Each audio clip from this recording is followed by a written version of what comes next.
So welcome back students. We will now discuss about relevance of self discipline. Relevance ਦਾ ਮਤਲਬ ਹੁੰਦਾ ਮਹੱਤਤਾ। ਸਵੈ ਅਨੁਸ਼ਾਸਨ ਦੀ ਕੀ ਮਹੱਤਤਾ ਹੈ?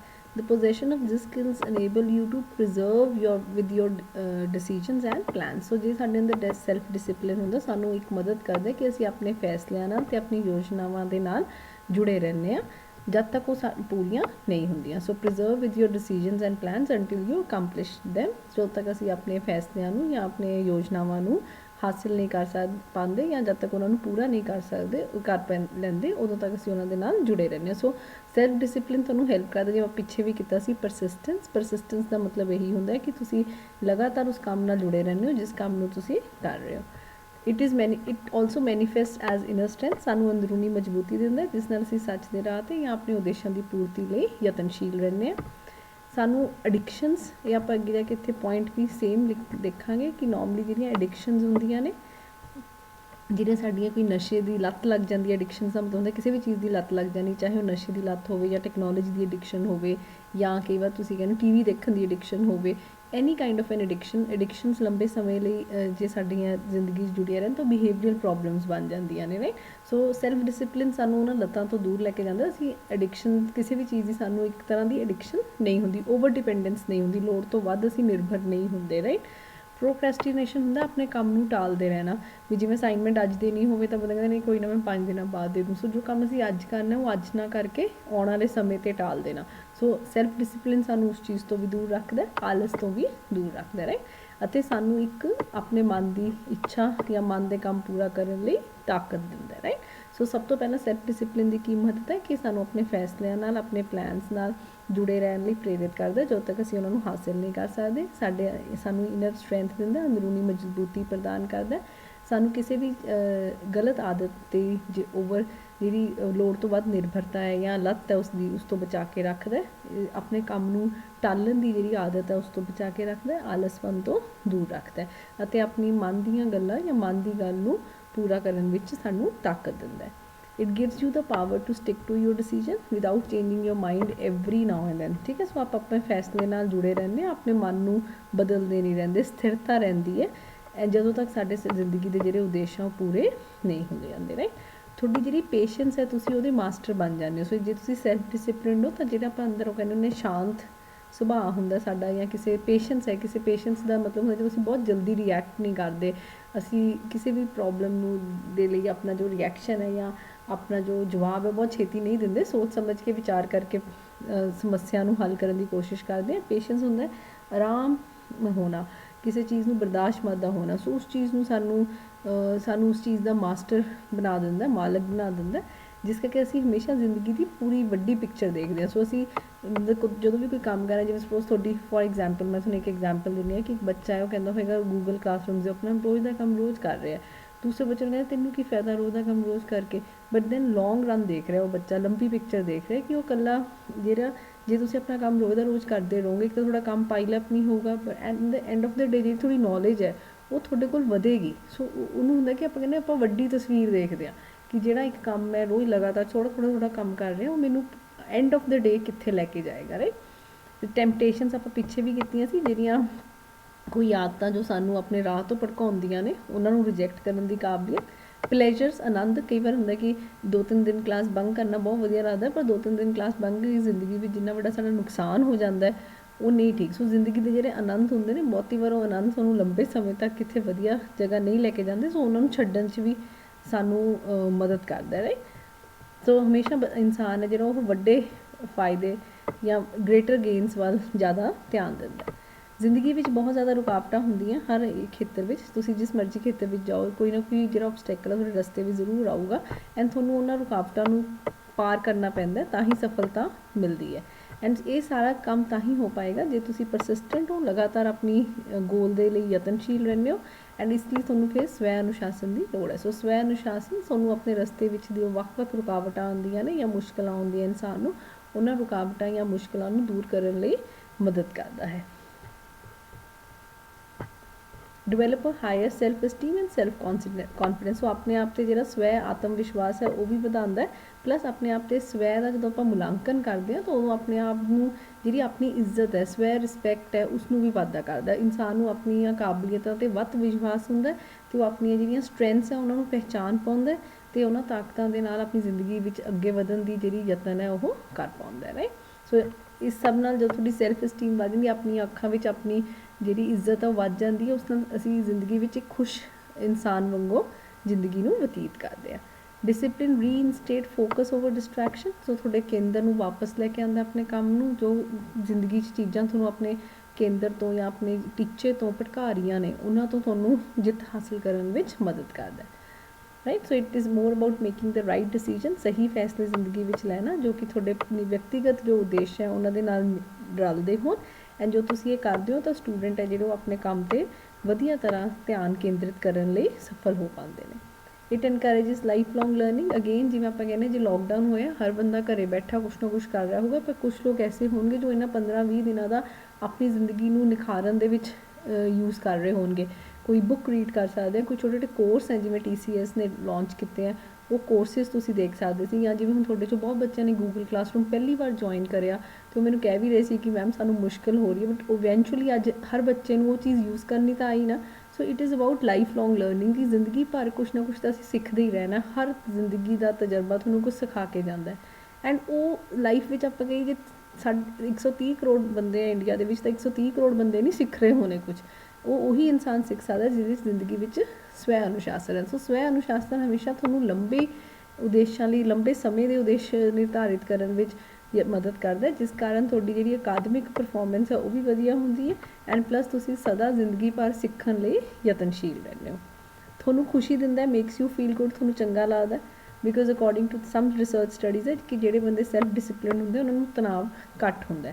ਐਂਡ ਜੇ ਤਣਾਅ ਘੱਟ ਹੈ ਤਾਂ ਦੈਟ ਮੀਨਸ ਤੁਹਾਡੇ ਕੋਲ ਜ਼ਿਆਦਾ ਸਮੇਂ ਹੈ ਜਿਸ ਵਿੱਚ ਤੁਸੀਂ ਕੁਛ ਹਾਸਲ ਕਰ ਸਕਦੇ ਹੋ ਐਂਡ ਜ਼ਿੰਦਗੀ ਨੂੰ ਇੰਜੋਏ ਕਰ ਸਕਦੇ ਹੋ। ਸੋ ਚਾਹੇ ਉਹ ਸਟੱਡੀਜ਼ ਹੋਣ, ਚਾਹੇ ਜ਼ਿੰਦਗੀ ਦੀ ਸਟੱਡੀਜ਼ ਤੋਂ ਬਿਯੋਂਡ ਤੁਹਾਡੀ ਜ਼ਿੰਦਗੀ ਹੋਵੇ।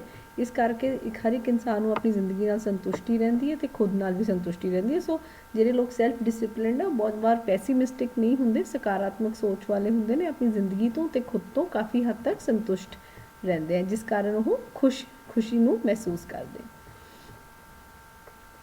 ਰਾਈਟ, ਦੈਨ ਡਿਸਿਪਲਿਨ ਇਨਵੋਲਵਸ ਫੋਰਟੀਟਿਊਡ, ਮਤਲਬ ਇਨ ਦਾ ਸੈਂਸ ਕੀ ਹੁੰਦਾ ਕਿ ਡਿਸਿਪਲਿਨ ਹੈ ਜਿਹੜਾ ਤੁਹਾਨੂੰ ਪੋਜ਼ੀਟਿਵ ਸਕਾਰਾਤਮਕ ਰਹਿਣ 'ਚ ਹੈਲਪ ਕਰਦਾ, ਟੈਂਪਟੇਸ਼ਨਸ ਨੂੰ ਅਵੋਇਡ ਕਰਦਾ ਐਂਡ ਪਲੱਸ ਫੋਕਸ ਮੇਨਟੇਨ ਰੱਖਦਾ। ਇਸ ਨਾਲ ਕੀ ਹੁੰਦਾ ਕਿ ਤੁਸੀਂ ਆਪਣਾ ਜਿਹੜਾ ਐਫਰਟ ਹੈ ਜੋ ਤੁਸੀਂ ਐਕਚੁਅਲ 'ਚ ਕਰਨਾ ਚਾਹੁੰਦੇ ਹੋ ਉਸ ਦੇ ਵਿੱਚ ਹੀ ਪਾਉਂਦੇ ਹੋ। ਸੋ ਤੁਸੀਂ ਆਪਣੇ ਐਫਰਟ ਨੂੰ ਵੇਸਟ ਨਹੀਂ ਕਰਦੇ।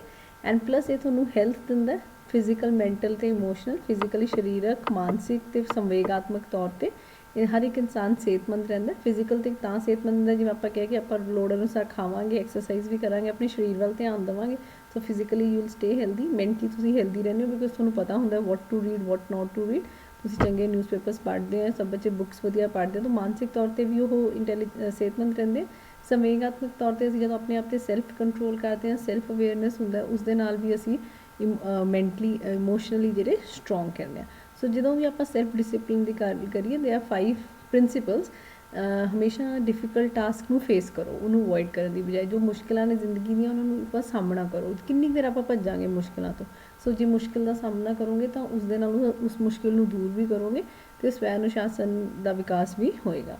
ਮੋਰ important to do than to do well, ਕੰਮ ਕਰਨਾ ਜ਼ਰੂਰੀ ਹੈ, ਵਧੀਆ ਢੰਗ ਨਾਲ ਕਰਨਾ ਜ਼ਰੂਰੀ ਨਹੀਂ ਹੈ। ਸੋ ਐਟਲੀਸਟ ਟਰਾਈ, ਜਿਵੇਂ ਮੈਂ ਬੱਚਿਆਂ ਨੂੰ ਕਹਿੰਦੀ ਕਿ ਟਰਾਈ ਮੇਕਿੰਗ ਅਸਾਈਨਮੈਂਟਸ, ਵੱਧ ਕੀ ਹੋਏਗਾ ਨਾ, ਗਲਤ ਹੋ ਜਾਏਗੀ, ਐਟਲੀਸਟ ਤੁਸੀਂ ਯਤਨ ਤਾਂ ਕੀਤਾ। ਸੋ ਇਟਸ ਆਲਵੇਜ਼ ਇੰਪੋਰਟੈਂਟ ਕਿ ਤੁਸੀਂ ਐਫਰਟ ਤਾਂ ਕਰੋ, ਉਹ ਵਧੀਆ ਹੋਵੇ ਮਾੜਾ ਹੋਵੇ ਡਜ਼ਨਟ ਮੈਟਰ। ਜੇ ਅਸੀਂ ਪਹਿਲਾਂ ਹੀ ਕਹਿ ਦਾਂਗੇ ਥੋੜ੍ਹੇ ਟੈਸਟ ਹੋ ਰਹੇ ਆ online, may be number of people ਜਿਨ੍ਹਾਂ ਨੂੰ ਲੱਗਦਾ ਕਿ ਬੱਚੇ ਚੀਟਿੰਗ ਕਰ ਲੈਣਗੇ। So what is the very purpose of doing it, ਚਾਹੇ ਤੁਸੀਂ ਸਟੂਡੈਂਟ ਹੋ ਚਾਹੇ ਟੀਚਰਸ ਹੋ। But end of the day at least when we are trying, ਆਪਾਂ ਇੱਕ ਟੈਸਟ ਲਈ ਬੱਚਾ ਕੋਈ ਮਤਲਬ ਜੇ ਆਪਣੇ 50 ਸਟੂਡੈਂਟਸ ਆ, 50 ਦੇ 50 ਤਾਂ ਨਹੀਂ ਨਾ ਚੀਟਿੰਗ ਕਰਨਗੇ। ਅੱਜ ਪਹਿਲੇ ਟੈਸਟ ਵਿੱਚ ਹੋ ਸਕਦਾ 30 ਸਟੂਡੈਂਟਸ ਓਨੈਸਟਲੀ ਕਰਨ, 20 ਨੇ ਚੀਟਿੰਗ ਕਰ ਲਈ। ਅਗਲੇ ਟੈਸਟ ਵਿੱਚ ਵੱਧ ਓਨੈਸਟੀ ਵਾਲੇ, ਆਪਾਂ ਇੱਕ ਪੋਜ਼ੀਟਿਵ ਸੋਚ ਨਾਲ ਵੀ ਕਿਸੇ ਕੰਮ ਨੂੰ ਕਰ ਸਕਦੇ ਹਾਂ। So at least trying to do that work is more important than ਇਹ ਸੋਚਣਾ ਕਿ ਅਸੀਂ ਪਹਿਲੀ ਵਾਰ ਹੀ ਇੱਕ ਐਫਰਟ ਕਰਾਂਗੇ ਤਾਂ ਅਸੀਂ ਸਕਸੈਸਫੁਲ ਹੋ ਜਾਵਾਂਗੇ। ਦੈਟ ਇਜ਼ ਉਹ ਆਸ ਸਾਨੂੰ ਨਹੀਂ ਹੋਣੀ ਚਾਹੀਦੀ। ਵੱਡੇ ਕੰਮ ਨੂੰ ਛੋਟੇ ਛੋਟੇ ਹਿੱਸਿਆਂ 'ਚ ਵੰਡੋ ਹਮੇਸ਼ਾ। ਤੁਸੀਂ ਕਦੇ ਵੀ ਜ਼ਿੰਦਗੀ 'ਚ ਆਲ ਆਫ ਸਡਨ ਸਾਰਾ ਕੁਛ ਇੱਕੋ ਵਾਰ ਨਹੀਂ ਕਰ ਸਕਦੇ। So try dividing the work into small task. Analyse what you did correctly and what you did incorrectly, ਤੁਸੀਂ ਕੀ ਸਹੀ ਕੀਤਾ ਅਤੇ ਤੁਸੀਂ ਕੀ ਸਹੀ ਨਹੀਂ ਕੀਤਾ, ਉਸ ਦਾ ਵਿਸ਼ਲੇਸ਼ਣ ਕਰੋ। ਕੀ ਗਲਤੀ ਰਹਿ ਗਈ, ਜੇ ਮੈਂ ਫੇਲ ਹੋ ਗਈ ਕਿਸੇ ਕੰਮ ਵਿੱਚ ਤਾਂ ਮੈਂ ਫੇਲ ਕਿਉਂ ਹੋ ਗਈ, ਉਹ ਉਸ ਪਰਟੀਕੂਲਰ ਮੇਰੇ ਐਫਰਟ ਵਿੱਚ ਕਮੀਆਂ ਕੀ ਸੀ ਅਤੇ ਵਧੀਆ ਗੱਲਾਂ ਕੀ ਸੀ, ਦੋਨਾਂ ਨੂੰ ਦਾ ਵਿਸ਼ਲੇਸ਼ਣ ਕਰੋ। Reward yourself for what you did right, ਤੁਸੀਂ ਜੋ ਸਹੀ ਕੀਤਾ ਹੈ ਉਹਦੇ ਲਈ ਆਪਣੇ ਆਪ ਨੂੰ ਇਨਾਮ ਦਿਓ, ਤੇ ਜੋ ਤੁਸੀਂ ਗਲਤ ਕੀਤਾ ਉਹਦੇ ਲਈ ਖੁਦ ਆਪਣੇ ਆਪ ਨੂੰ ਪੈਨਲਾਈਜ਼ ਕਰੋ। ਉਹ ਜ਼ਰੂਰੀ ਨਹੀਂ ਹੈ ਕਿ ਥੱਪੜ ਮਾਰਨੇ, ਇਟ ਕੈਨ ਵੀ ਕਿ ਅੱਜ ਮੈਂ 5 ਮਿੰਟ ਟੀਵੀ ਨਹੀਂ ਦੇਖੂੰ, ਅੱਜ ਮੈਂ 5 ਮਿੰਟ ਆਪਣਾ फ़ोन नहीं यूज़ करूँगी, बट सम काइंड ऑफ अपना पनिशमेंट और एक गलतियां ਲਈ सज़ा ਉਹ ਜ਼ਰੂਰ ਆਪਣੇ ਆਪ ਨੂੰ ਦਿਓ। ਉਸ ਨਾਲ ਕੀ ਹੋਏਗਾ ਕਿ ਅਲਟੀਮੇਟਲੀ ਵੀ ਵਿਲ ਨੋ ਕਿ ਇਹ ਅਸੀਂ ਉਹ ਆਪਣੇ ਲਈ ਡਿਸਾਈਡ ਕੀਤਾ, then this will help you to get self control on yourself। And ultimately ਸਾਨੂੰ ਲਾਈਫ ਵਿੱਚ ਇਹ ਵੀ ਪਤਾ ਲੱਗੂ ਕਿ ਮੈਂ ਕੀ ਕੰਮ ਸਹੀ ਕਰਦਾ ਅਤੇ ਕੀ ਕੰਮ ਮੈਂ ਗਲਤ ਕਰਦਾ, ਐਂਡ ਫਿਰ ਆਪਾਂ ਸਹੀ ਕੰਮਾਂ 'ਤੇ ਵੱਧ ਕੰਸਨਟਰੇਟ ਕਰ ਸਕਾਂਗੇ। So this is how we can discipline ਹੈ ਜੋ ਸਾਨੂੰ ਆਪਣੀ ਲਾਈਫ ਵਿੱਚ ਹੈਲਪ ਕਰਦਾ, right. Next we will do is how to develop self discipline. we will try to divide this topic in under different headings, but ਜੇ paper ਦੇ ਵਿੱਚ ਆਉਂਦਾ ਤੁਸੀਂ ਸਾਰਾ ਕੰਬਾਈਨ ਕਰਕੇ ਵੀ ਲਿਖ ਸਕਦੇ ਹੋ, ਰਾਈਟ। ਮੇਕ ਪ੍ਰੈਕਟਿਸ ਅ ਹੈਬਿਟ। ਪਹਿਲਾਂ ਦੇਖੋ ਸੈਲਫ ਡਿਸਿਪਲਿਨ ਨਾਟ ਸਮਥਿੰਗ ਜੋ ਅੱਜ ਮੇਰੇ ਪੜ੍ਹਾਉਣ ਨਾਲ ਆ ਜਾਊਗਾ, ਕਿਉਂਕਿ ਇਹ ਸਕਿੱਲ ਹੈ, ਤੁਹਾਨੂੰ ਪ੍ਰੈਕਟਿਸ ਕਰਨਾ ਪਊਗਾ। So you need to practise on self discipline ਰੋਜ਼, ਛੋਟੀ ਛੋਟੀਆਂ ਗੱਲਾਂ, ਜਿਵੇਂ ਫॉर ਐਗਜ਼ਾਮਪਲ ਆਪਣੀ ਐਕਸਪੈਕਟੇਸ਼ਨਸ ਕਲੀਅਰ ਰੱਖੋ। ਜਿਵੇਂ suppose if I am a teacher, ਮੈਨੂੰ ਪਤਾ ਹੋਣਾ ਚਾਹੀਦਾ ਐਜ਼ ਅ ਟੀਚਰ ਮੇਰੇ ਤੋਂ ਕੀ ਆਸ ਰੱਖੀ ਜਾ ਰਹੀ ਹੈ। ਜੇ ਤੁਸੀਂ ਸਟੂਡੈਂਟ ਹੋ ਤੁਹਾਨੂੰ ਕਲੀਅਰਲੀ ਪਤਾ ਹੋਣਾ ਚਾਹੀਦਾ ਐਜ਼ ਅ ਸਟੂਡੈਂਟ ਤੁਹਾਡੇ ਤੋਂ ਕੀ ਆਸ ਰੱਖੀ ਜਾ ਰਹੀ ਹੈ। ਫਿਰ ਅਸੀਂ ਉਹਨਾਂ ਆਸਾਂ ਨੂੰ ਕਿਵੇਂ ਪੂਰਾ ਕਰ ਸਕਦੇ ਹਾਂ, ਉਸ ਚੀਜ਼ ਲਈ ਇੱਕ ਪਲਾਨ ਬਣਾਓ ਡੇਲੀ, ਰਾਈਟ। ਸੋ ਆਪਣੇ ਜਿਹੜੇ ਕੰਮ ਨੂੰ ਛੋਟੇ ਛੋਟੇ ਸੈਗਮੈਂਟਸ 'ਚ ਵੰਡ ਦਿਓ। ਜਿਵੇਂ ਜੇ ਮੈਨੂੰ ਪਤਾ ਸੀ ਮੈਂ ਇੰਨਾ ਸਿਲੇਬਸ ਕਰਾਉਣਾ, ਆਪਾਂ ਨੂੰ ਛੋਟੇ ਟੌਪਿਕਸ 'ਚ ਵੰਡ ਲਿਆ, ਰਾਈਟ। ਐਂਡ ਦੈਨ ਉਸ ਨਾਲ ਕੀ ਹੋਏਗਾ, ਤੁਸੀਂ ਜੋ ਛੋਟੇ ਛੋਟੇ ਕੰਮ ਪੂਰੇ ਕਰਦੇ ਰਹਿੰਦੇ ਹੋ, so this gives you a motivation, right. Focus on self discipline skill. Self discipline ਦੇ ਕਾਫੀ ਸਕਿੱਲਸ ਹੋ ਸਕਦੇ ਨੇ, ਇੱਕ ਸਮੇਂ ਇੱਕ ਸਕਿੱਲ 'ਤੇ ਫੋਕਸ ਕਰੋ। ਜਿਵੇਂ ਆਪਾਂ ਕਹਿੰਦੇ ਹਾਂ self discipline means self control, self regulation, it means temptations ਤੋਂ ਦੂਰ ਰਹਿਣਾ, ਡਿਸਟਰੈਕਸ਼ਨਸ ਤੋਂ ਦੂਰ ਰਹਿਣਾ, ਫੋਕਸਡ ਰਹਿਣਾ। ਕਿੰਨੇ ਸਕਿੱਲਸ ਹੈ, ਬਟ ਤੁਸੀਂ ਇੱਕ ਟਾਈਮ ਇੱਕ 'ਤੇ ਕਰੋ। ਸਪੋਜ਼ ਮੈਂ ਅੱਜ ਕਹਾਂ ਕਿ ਮੈਂ ਸੈਲਫ ਕੰਟਰੋਲ ਕਰੂੰ, ਜਿਵੇਂ you might choose to dedicate 1 week to get more organize. So ਇੱਕ ਹਫ਼ਤਾ ਅਸੀਂ ਸਿਰਫ ਔਰਗਨਾਈਜ਼ਡ ਹੋਣ 'ਤੇ ਕੰਮ ਕਰਨਾ, ਟਾਈਮ ਮੈਨੇਜਮੈਂਟ 'ਤੇ, ਆਪਣਾ ਸਮਾਨ ਠੀਕ ਜਗ੍ਹਾ ਠੀਕ ਰੱਖਣ 'ਤੇ, ਰਾਈਟ। ਵਾਂਸ ਮੈਨੂੰ ਔਰਗਨਾਈਜ਼ ਹੋਣਾ ਆ ਗਿਆ, ਅਗਲੇ ਹਫ਼ਤੇ ਆਪਾਂ ਫੋਕਸਿੰਗ, ਧਿਆਨ ਕੇਂਦਰ ਕਰਨ 'ਤੇ ਕਰ ਸਕਦੇ। ਸੋ ਜਿਹੜਾ ਸੈਲਫ ਡਿਸਿਪਲਿਨ ਦਾ ਸਕਿੱਲ ਹੈ ਉਹਦੇ ਹਿੱਸਿਆਂ ਦੇ 1 ਬਾਏ 1 ਪ੍ਰੈਕਟਿਸ ਕਰੋ, right. Define your expectations clearly. ਆਪਣੇ ਆਪ ਤੋਂ ਜੋ ਐਕਸਪੈਕਟੇਸ਼ਨਸ ਰੱਖੀਆਂ ਉਹ ਕਲੀਅਰ ਕਰੋ। ਇਹ ਨਹੀਂ ਕਿ ਮੈਂ ਵਧੀਆ ਅਸਾਈਨਮੈਂਟ ਬਣਾਉਣੀ ਨਾ, ਵਾਟ ਡੂ ਯੂ ਮੀਨ ਬਾਈ ਵਧੀਆ? ਵਧੀਆ is no clear meaning, right. ਤੁਸੀਂ ਕਹੋ ਕਿ ਮੈਂ ਅੱਜ 5 ਪੁਆਇੰਟਸ ਅਸਾਈਨਮੈਂਟ ਦੇ ਲਿਖਣੇ ਹੈ, so now this is a clear expectation. ਤੁਹਾਨੂੰ ਪਤਾ you have to write 5 points, right. ਬਾਕੀ 5 ਮੈਂ ਕੱਲ੍ਹ ਨੂੰ ਲਿਖੂੰਗੀ। So then this is what do you expect from you, ਉਹ ਕਲੀਅਰ ਹੋਣਾ ਚਾਹੀਦਾ। ਸੋ ਦੈਨ ਤੁਸੀਂ ਦੂਜਿਆਂ ਤੋਂ ਕੀ ਐਕਸਪੈਕਟੇਸ਼ਨ ਰੱਖਦੇ ਹੋ ਉਹ ਵੀ ਕਲੀਅਰ ਰੱਖੋ, ਠੀਕ ਹੈ। ਮੈਮ ਮੇਰੀ ਮਦਦ ਕਰਨ ਨਾ ਦੀ ਬਜਾਏ ਮੈਮ ਮੇਰੀ ਇਸ ਟੌਪਿਕ ਵਿੱਚ ਮਦਦ ਕਰਨ is a better kind of a thing, right. ਫਿਰ ਤੁਸੀਂ ਉਸ ਦੇ ਲਈ ਕੀ ਪਲਾਨ ਬਣਾ ਰਹੇ ਹੋ ਉਹ ਵੀ ਤੁਹਾਨੂੰ ਕਲੀਅਰ ਹੋਣਾ ਚਾਹੀਦਾ। ਐਂਡ ਜਿੰਨਾ ਤੁਹਾਨੂੰ ਐਕਸਪੈਕਟੇਸ਼ਨਸ ਕਲੀਅਰ ਹੋਣਗੀਆਂ ਉਹਨਾਂ ਤੁਹਾਡਾ ਸੈਲਫ ਡਿਸਿਪਲਿਨ ਹੈ ਜਿਹੜਾ ਉਹ ਮੋਰ ਅਚੀਵੇਬਲ ਹੋਊਗਾ, ਤੁਸੀਂ ਉਸ ਨੂੰ ਹਾਸਿਲ ਕਰ ਸਕੋਗੇ, ਕਿਉਂਕਿ ਤੁਹਾਡੇ ਜਿਹੜੇ ਯਤਨ ਨੇ ਉਹ ਜ਼ਿਆਦਾ ਕੇਂਦਰਿਤ ਰਹਿਣਗੇ। ਵਿਅਕਤੀਗਤ ਗੋਲ ਰੱਖੋ ਆਪਣੇ। ਸੋ ਹਮੇਸ਼ਾ ਯੂ ਸੈਟ ਸਮਾਰਟ ਗੋਲਸ ਜਿਹੜੇ ਅਚੀਵੇਬਲ ਹੈ ਅਤੇ ਮੈਜਰੇਬਲ ਹੈ। ਦੂਸਰੇ ਦੇ ਗੋਲਸ 'ਤੇ ਜਾਂ ਦੂਸਰੇ ਨੂੰ ਆਪਣੀ ਜ਼ਿੰਦਗੀ ਦੇ ਗੋਲ ਸਥਾਪਿਤ ਕਰਨ ਦੀ ਜਿਹੜਾ ਕੰਮ ਹੈ ਨਹੀਂ ਕਰਨ ਦੇਣਾ। ਅਸੀਂ ਆਪਣੇ ਗੋਲਸ ਖੁਦ ਸੈਟਅਪ ਕਰਨੇ ਨੇ। ਮੈਂ ਕੀ ਕੰਮ ਕਰਨਾ ਹੈ, ਮੈਂ ਉਹ ਕੰਮ ਦੀ ਕੀ ਕੁਆਲਿਟੀ ਹੋਏਗੀ, ਮੈਂ ਮੇਰੇ ਅੰਦਰ ਕਿਹੜੇ ਸਕਿੱਲਸ ਮੈਂ ਡਿਵੈਲਪ ਕਰਨੇ ਉਹ ਮੈਂ ਡਿਸਾਈਡ ਕਰੂੰ। So once you have decided then ਤੁਸੀਂ ਉਸ 'ਤੇ ਕੰਮ ਵੀ ਜ਼ਿਆਦਾ ਵਧੀਆ ਤਰ੍ਹਾਂ ਕਰਦੇ ਹੋ। ਸੈਲਫ ਡਿਸਿਪਲਿਨ ਦੀਆਂ ਕੁਛ ਐਕਸਰਸਾਈਜ਼ਿਜ਼ ਹੈ, ਤੁਸੀਂ ਉਹਨਾਂ ਐਕਸਰਸਾਈਜ਼ਿਸ ਨੂੰ ਕਰ ਸਕਦੇ ਹੋ। ਜਿਵੇਂ ਸਪੋਜ਼ ਤੁਹਾਡੀ ਰਿਸਪੋਂਸਿਬਿਲਿਟੀਜ਼ ਨੂੰ ਲੈ ਕੇ ਜਾਂ ਸਪੋਰਟ ਨੂੰ ਲੈ ਕੇ, ਜਿਵੇਂ ਸਪੋਜ਼ ਐਕਸਰਸਾਈਜ਼ ਕਿਹੜੀਆਂ ਹੁੰਦੀਆਂ, meditate for 10 minutes a day, 10 minute ਲਈ ਮੈਡੀਟੇਟ ਕਰੋ। ਮੈਡੀਟੇਸ਼ਨ ਦਾ ਮਤਲਬ ਇਹ ਨਹੀਂ ਹੈ ਕਿ ਆਪਾਂ ਕਿਸੇ ਇਕਾਂਤ ਜਗ੍ਹਾ 'ਚ ਆ ਕੇ ਬੈਠਣਾ, ਇਟ ਕੈਨ ਬੀ ਕਿ ਬਸ 5 ਮਿੰਟ ਲਈ ਅੱਖਾਂ ਬੰਦ ਕਰਕੇ ਕੰਸਨਟਰੇਟ ਕਰੋ ਔਨ ਯੋਰ ਲਾਈਫ, ਜਾਂ ਸਿਮਰਨ ਕਰੋ, ਵਾਹਿਗੁਰੂ ਵਾਹਿਗੁਰੂ ਬੋਲੋ, ਐਟਲੀਸਟ 10 ਮਿੰਟਸ ਲਈ ਮੈਡੀਟੇਟ ਜ਼ਰੂਰ ਕਰੋ। ਮੇਕ ਯੋਰ ਬੈਡ, ਸਵੇਰੇ ਜਦੋਂ ਸੁੱਤੇ ਪਏ ਉੱਠਦੇ ਹੋ ਆਪਣਾ ਬਿਸਤਰਾ ਸੈੱਟ ਕਰਕੇ ਆਓ। ਉਹ ਚਾਹੇ ਛੋਟਾ ਜਿਹਾ ਕੰਮ ਹੈ but it gives U N ਅਕੰਪਲਿਸ਼ਮੈਂਟ ਕਿ ਐਟਲੀਸਟ ਤੁਸੀਂ ਕੰਮ ਹੈ ਜਿਹੜਾ ਦਿਨ ਸ਼ੁਰੂ ਕੀਤਾ ਉਹ ਮੋਰ ਪ੍ਰੋਡਕਟਿਵਲੀ ਕੀਤਾ। ਜਦੋਂ ਆਪਾਂ ਉੱਠਦੇ ਹੀ ਆਪਣਾ ਬਿਸਤਰਾ ਉਵੇਂ ਬਿਖਰਿਆ ਰਹਿਣ ਦਿੰਦੇ ਹਾਂ, ਸੋ ਅਸੀਂ ਮਤਲਬ ਪਹਿਲਾ ਹੀ ਕੰਮ ਜ਼ਿੰਦਗੀ ਦਾ ਹਰ ਦਿਨ ਦਾ ਬੇਸਿਕਲੀ ਹੁੰਦਾ ਆਪਣੇ ਬਿਸਤਰੇ ਨੂੰ ਸੈੱਟ ਕਰਨਾ। ਅਸੀਂ ਜੇ ਉਹੀ ਨਹੀਂ ਕੀਤਾ ਤਾਂ ਪੂਰਾ ਦਿਨ ਵੀ ਅਸੀਂ ਕੀ ਕੰਮ ਕਰਾਂਗੇ, ਰਾਈਟ। ਐਲੀਮੀਨੇਟ ਡਿਸਟਰੈਕਸ਼ਨਸ, ਨੋਰਮਲੀ ਹਰ ਕਿਸੇ ਕੋਲ ਹੁੰਦੇ, ਜਿਵੇਂ ਜਦੋਂ ਪੜ੍ਹਨ ਰੱਖੋ ਤਾਂ ਫੋਨ ਨੂੰ ਦੂਰ ਰੱਖੋ, ਟੀਵੀ ਨੂੰ ਬੰਦ ਰੱਖੋ, ਕਿਉਂਕਿ ਨੋਰਮਲੀ ਜਿਹੜਾ ਫੋਨ ਹੈ ਉਹ ਹੋ ਸਕਦਾ ਤੁਹਾਨੂੰ ਬਾਰ-ਬਾਰ ਡਿਸਟਰੈਕਟ ਕਰੇ। ਸੋ ਇਟਸ ਬੈਟਰ ਕਿ ਅਸੀਂ ਆਪਣੇ ਫੋਨ ਨੂੰ 5 ਮਿੰਟ ਲਈ ਸਾਇਲੈਂਟ ਮੋਡ 'ਤੇ ਰੱਖ ਦਈਏ।